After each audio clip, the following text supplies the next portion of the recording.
Halo sahabat, pada kesempatan kali ini kita akan belajar tema 6, panas dan perpindahannya, subtema 1, suhu dan kalor, pembelajaran 3. Sahabat, sebelum mulai pembelajaran, jangan lupa untuk berdoa terlebih dahulu. Sahabat cerdas, semua makhluk yang ada di muka bumi selalu berhubungan dengan lingkungannya. Lingkungan alam terdiri atas makhluk hidup dan benda mati. Benda mati dan makhluk hidup saling mempengaruhi dan saling berkaitan satu dengan yang lainnya. Tahukah sahabat, benda mati dapat mempengaruhi makhluk hidup. Contohnya, tanah, suhu, dan curah hujan di suatu daerah dapat mempengaruhi jenis tanaman yang tumbuh dan hewan yang berkembang di daerah tersebut. Namun, makhluk hidup juga dapat mempengaruhi benda mati. Contohnya, daerah yang banyak tumbuhannya akan menyebabkan daerah tersebut menjadi lebih sejuk. Sahabat, daerah yang masih banyak tumbuhannya memiliki air tanah yang baik dan berlimpah. Hal ini terjadi karena tanaman membantu tanah untuk menahan air dan menyimpannya di dalam tanah dengan baik. Air tanah dimanfaatkan oleh manusia untuk mandi dan mencuci. Hubungan antara manusia dan lingkungan alam dapat dikelompokkan menjadi dua. Pertama, hubungan yang membuat manusia harus dapat menyesuaikan diri dengan alam. Contohnya, para nelayan memilih waktu yang tepat untuk berlayar. Mereka menyesuaikan dengan keadaan cuaca agar terhindar dari bencana dan memperoleh tangkapan ikan yang banyak. Yang kedua, hubungan yang membuat manusia dapat memanfaatkan alam sekitarnya. Manusia juga harus dapat memanfaatkan alam untuk memenuhi kebutuhan hidupnya dengan menggunakan ilmu, pengetahuan, dan teknologi. Contohnya, untuk menanggulangi akibat kemarau panjang yang menyebabkan menurunnya hasil pertanian, manusia mencoba membuat hujan buatan. Pembuatan hujan buatan ini tentu dengan menggunakan pengetahuan dan teknologi. Tahukah sahabat bahwa setiap manusia yang hidup di dalam masyarakat mempunyai hak yang dilindungi oleh undang-undang. Semua orang berhak untuk memenuhi kebutuhan hidupnya, termasuk mencari makan dan memanfaatkan alam, serta mendapatkan pendidikan yang layak. Sebagai seorang siswa, kalian mempunyai hak-hak yang harus kalian ketahui.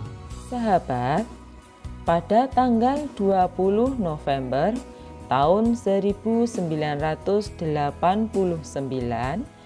Perserikatan Bangsa-Bangsa atau PBB mengesahkan Konvensi Hak-Hak Anak yang bertujuan untuk memberikan perlindungan terhadap anak dan menegakkan hak-hak anak di seluruh dunia. Menurut konvensi PBB tersebut, hak anak dikelompokkan dalam 4 golongan. Pertama, hak kelangsungan hidup, artinya hak untuk melestarikan dan mempertahankan hidup dan hak memperoleh standar kesehatan tertinggi dan perawatan yang sebaik-baiknya. Setiap anak berhak tahu keluarganya dan identitas dirinya. Yang kedua, hak perlindungan. Anak mendapatkan perlindungan dari diskriminasi, eksploitasi, kekerasan, dan keterlantaran. Kalian memiliki hak yang sama dengan anak-anak lain untuk melakukan kegiatan keagamaanmu atau melakukan kegiatan perayaan tradisimu. Sebagai seorang anak, kalian belum boleh bekerja dan kalian berhak diperlakukan secara baik tanpa kekerasan. Yang ketiga, hak tumbuh kembang. Seorang anak memperoleh pendidikan dan hak mencapai standar hidup yang layak bagi perkembangan fisik, mental, spiritual, moral, dan sosial. Kalian memiliki hak untuk sekolah, mendapatkan tempat tinggal, mendapatkan makanan dan minuman yang layak.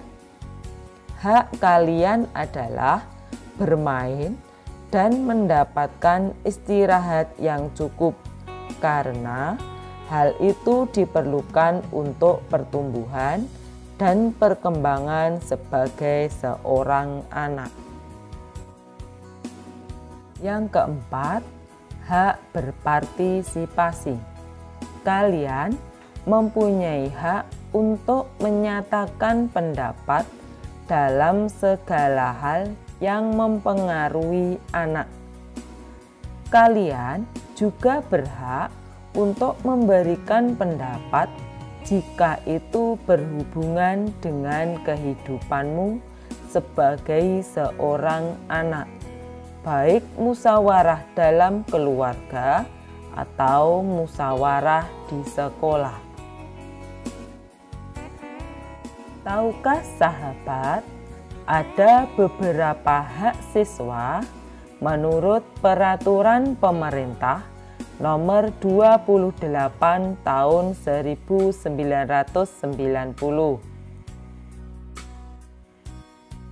Hak yang pertama, mendapatkan perlakuan sesuai dengan bakat, minat, dan kemampuannya.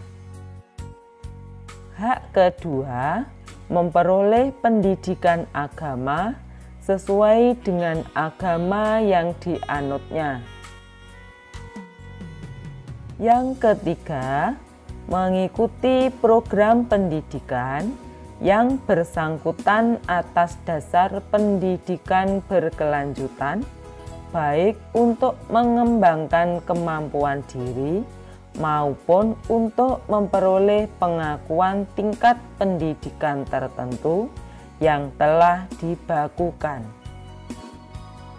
Hak yang keempat, mendapatkan bantuan fasilitas belajar, beasiswa, atau bantuan lain sesuai dengan persyaratan yang berlaku. Yang kelima, pindah ke sekolah yang sejajar atau yang tingkatnya lebih tinggi sesuai dengan persyaratan penerimaan siswa pada sekolah yang hendak dimasuki. Yang keenam, memperoleh penilaian hasil belajar. Yang ketujuh, menyelesaikan program pendidikan lebih awal dari waktu yang ditentukan. Dan yang kedelapan atau yang terakhir, mendapat pelayanan khusus bila mana menyandang cacat